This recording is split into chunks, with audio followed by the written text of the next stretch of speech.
Здравствуйте. Всем доброго дня.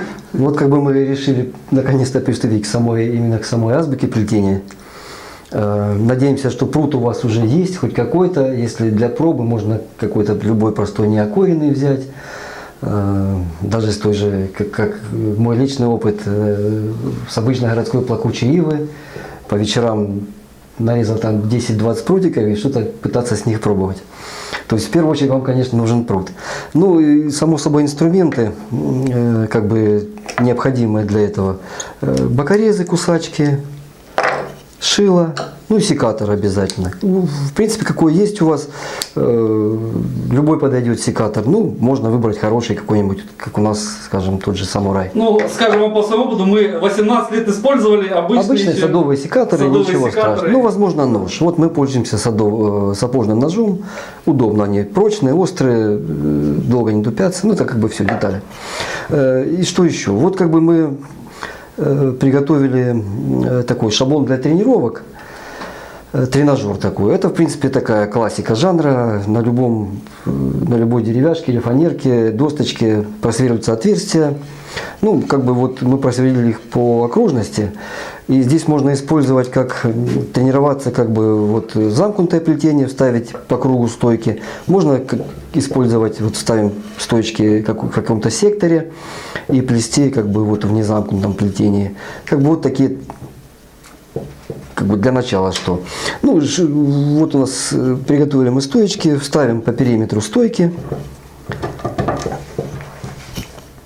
Здесь у нас их 32 штуки, расположены они довольно так бы, ну, средненько, не часто, не густо, примерно под наш, 2, наверное, да? под некрупный материал, да, примерно 2 сантиметра.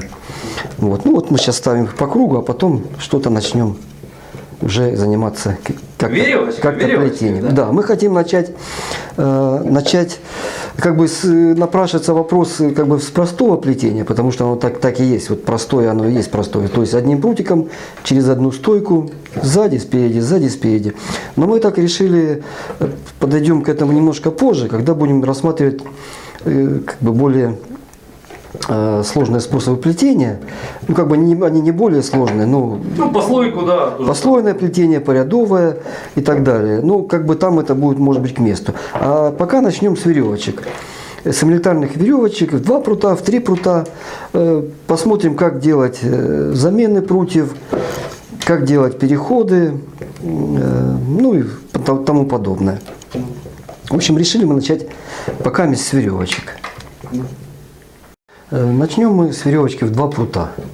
Этот способ плетения называют веревочкой, либо скручиванием. Вы сейчас поймете почему. То есть мы закладываем 2 прута по очереди за соседние стоечки и проплетаем через одну стойку одним прутом. Вывели вовнутрь, вернули назад. Берем следующий прут сзади, спереди. И вот смотрите, получается вот такой рисунок. Почему называют еще и скручиванием? То есть если мы это все снимем с плетения, вот, то у нас получится, ну, в общем-то, и веревочка, как бы и скручивание. Вот, а что вот имело. Как бы прут получается у нас вот в таком состоянии, если мы уберем стойки. То есть получается, как бы он просто как скрученный между собой. Почему называют этот способ скручивания? Ну, а смотрится он, конечно, как веревочка переплетенная. Да, да. Вот поэтому вот как бы их так вот и примерно и называют. Ну вот мы сейчас пройдем, заплетем этими прутьями какой-то участок, а потом посмотрим, как, когда прутья заканчиваются, они у нас не бесконечной длины, как нам нужно продолжить плетение, когда у нас первая пара прутьев закончилась. Можно менять, как бы вот у нас начинали мы с толстого конца скомля, заканчиваем вершинками, тонким концом. Вот когда они у нас заканчиваются, нам нужно думать, как продолжать дальше. Здесь как бы тоже можно рассмотреть 2 варианта. Берем следующие 2 прута. Мы можем продолжить плетение, заменить тонкие концы на тонкие, то есть вершинку на вершинку. Можем заменить тонкие вершинки на следующие прутья начинать скомливать части. Можно сделать и так, и так. Но здесь нужно будет рассчитывать, если, скажем, если вы включаете в замкнутом пространстве, ну, чтобы у вас не собирались в одном месте самые толстые концы, а в другом месте самые тонкие, потому что у вас тогда будет разная высота плетения. Это все нужно учитывать. Ну, как бы самый простой способ замены прута. Вот мы здесь подрезаем прут и вставляем, просто подставляем к нему следующий. И потом делаем со вторым. Это можно делать, кстати, не подряд, а, скажем, заменили этот прут, проплели, а следующим стежком заменили следующий, чтобы получился более плавный переход, чтобы не собирать в одной точке Не подряд, обрезки. стойки, да. Да, вот так мы заменили. Вот у нас снова два прута. Продолжаем ими плести. И вот здесь мы подходим уже к тому месту, откуда мы начинали. Вот смотрите, что получается. Если мы будем продолжать плести так же, как мы плели, начиная с крайнего левого прута, у нас получится вот такой рисунок. Видите, как То сдвоенный есть мы, прутик, да. как бы мы пошли по спирали, наезжаем, у нас как бы немножко сбившийся рисунок получается. То есть в этом месте, подойдя к переходу, то есть вот, кстати, эти места можно, кстати, метить. Это вот из личного опыта, что не всегда замечаются места переходов при небольшом опыте плетения. То в этом месте можно проплести, начиная не с крайнего левого, а с правого прутика. То есть мы проплетаем им и потом ложим этот прутик. И вот у нас сейчас получился как бы вот законченный ряд. Мы не наезжаем рядом на один рядом на следующий ряд, а как бы начинаем после первого ряда, начинаем с новой точки плести следующий второй ряд. Ну, кстати, мы, оставим, чтобы нам запомнить место перехода. И будем плести дальше. И здесь рассмотрим, когда эти прутья будут заканчиваться, рассмотрим какие-то другие способы замены прута, когда он у нас заканчивается. Ну, скажем, подошли мы вот сюда. Этот прутик как бы мы...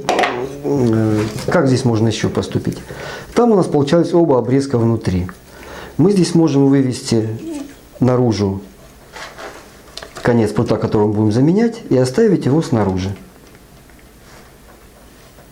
А этот, кстати, оставить можно внутри. Как бы вот такой способ. Ну, или вывести тоже наружу, если вы не хотите, чтобы... Да, и получится как бы не в одной точке замена прута, а как бы в двух точках. Вот у нас будет обрезок здесь на лице и обрезок здесь внутри. Ну или на лице тоже, да. Да, это будет немножко как бы более надежно считаться. Ну или вывести тоже тонкий кончик наружу сюда.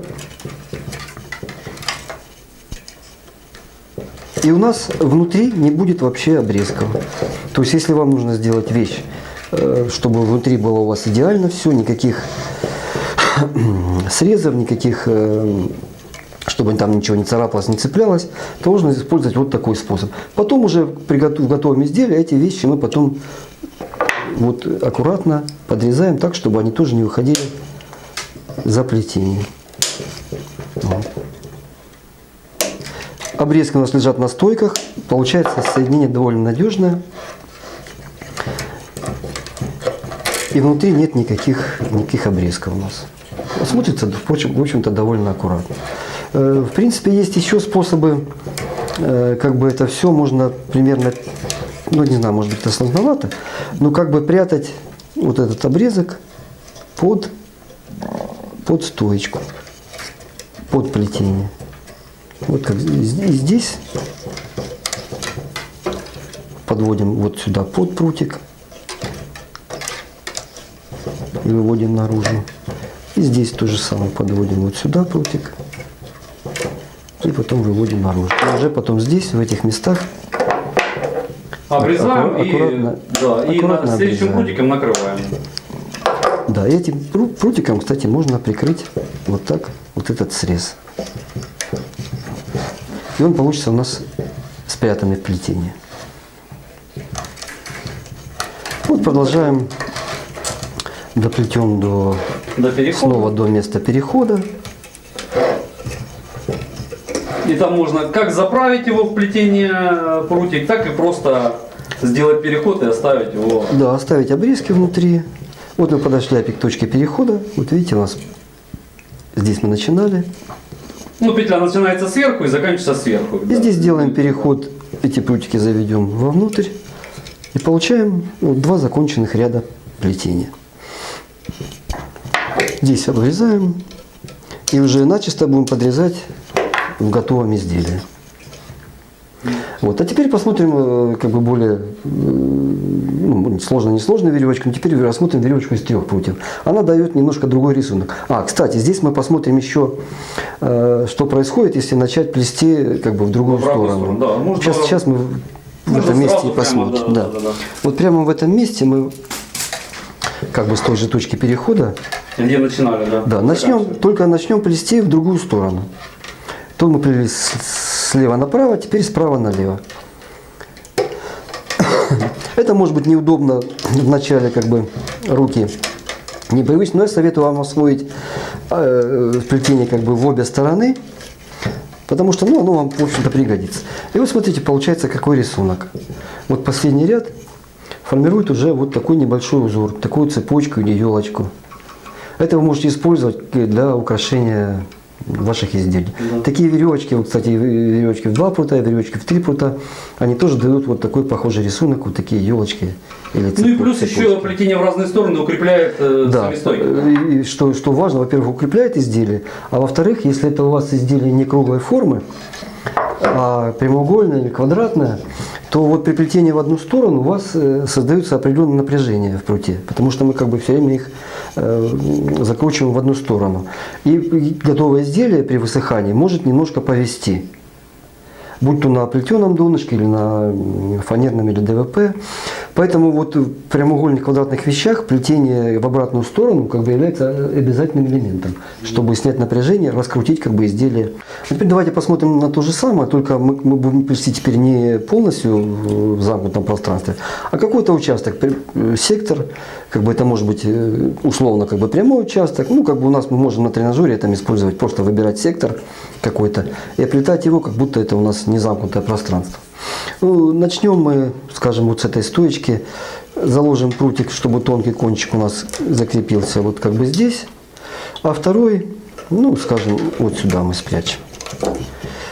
Вот. Вот это у нас крайняя стоечка, да? Да, крайняя стоечка. Ну вот мы выводим, обкручиваем стоечки. Кстати, вот имейте в виду, здесь мы взяли для плетения белый прут. Перед этим у нас был краснотал, ой, немножко не так. Был краснотал, но он более хрупкий.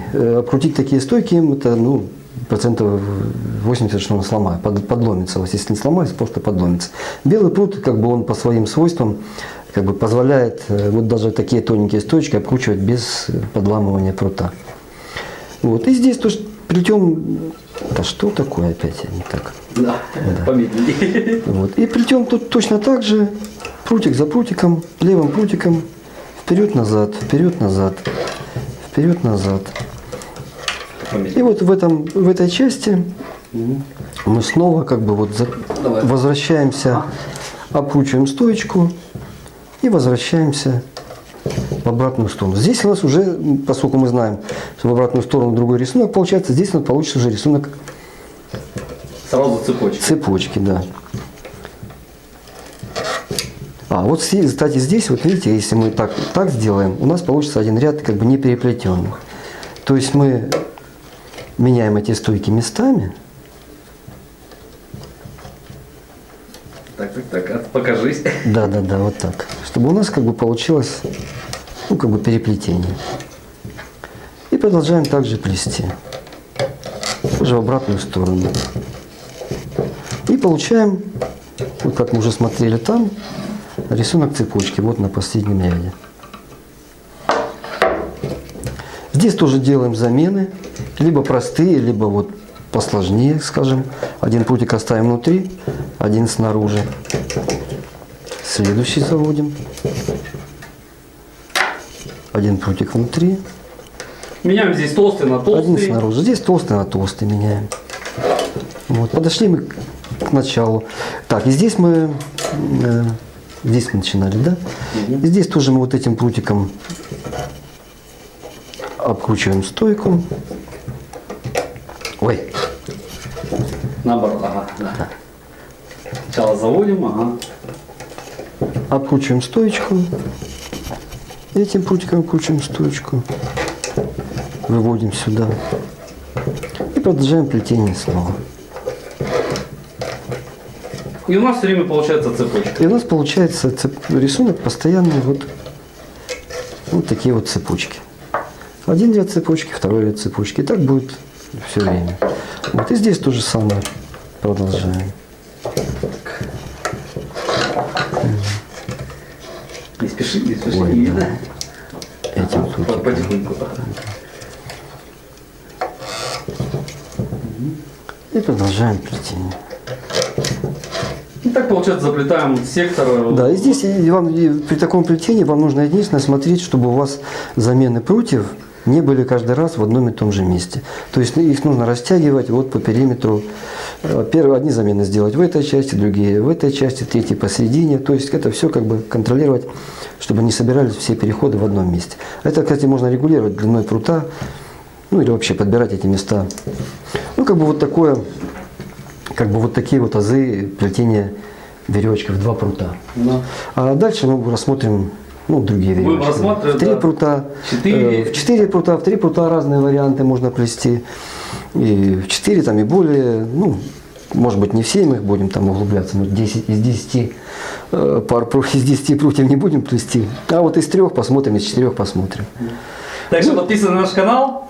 Будет Да. продолжение, да. Будем продолжать. Это как бы вот совсем для новичков. Такие вот азы. Всем хорошего дня. Да, ставьте нам лайки, если понравилось. До встречи. Всего Пока. доброго. Пока.